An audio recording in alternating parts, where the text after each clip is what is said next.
Amos chapter 8 verses 4 through 7. Against those who buy the poor for money, hear this, you who trample upon the needy and destroy the poor of the land.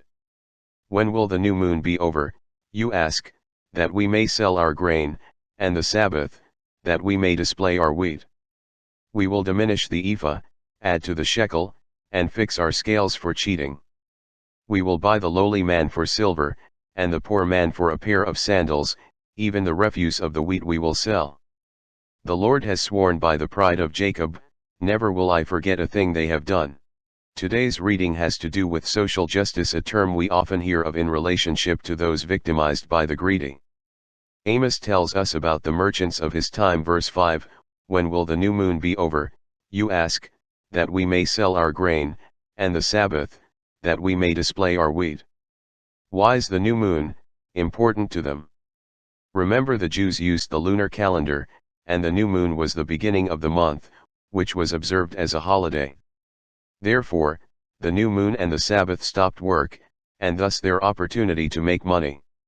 Verse 5, the ephah was a standard measure of wheat which was supposed to be 5 quarts, but here the merchants plan on measuring out their wheat in an ephah which was smaller, thus cheating the buyer and increasing the merchant's profit.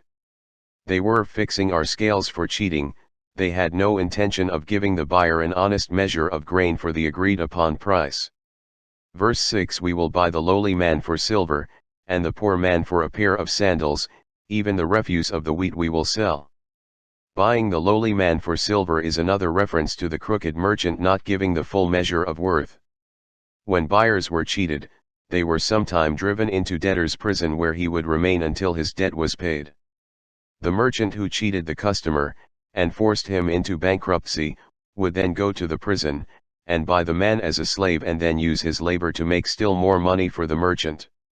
The merchant would even sell the refuse of the wheat, husks of the wheat not suitable for anything other than burning, but would fill up the wheat measure quicker.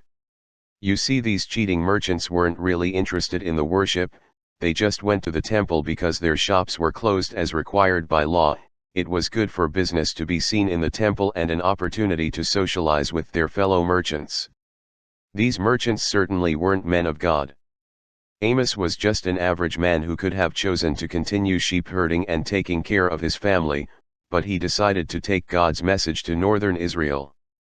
But the Lord says, never will I forget a thing they have done. All good is hard. All evil is easy. Dying, losing, cheating, and mediocrity is easy. Stay away from easy. Scott Alexander.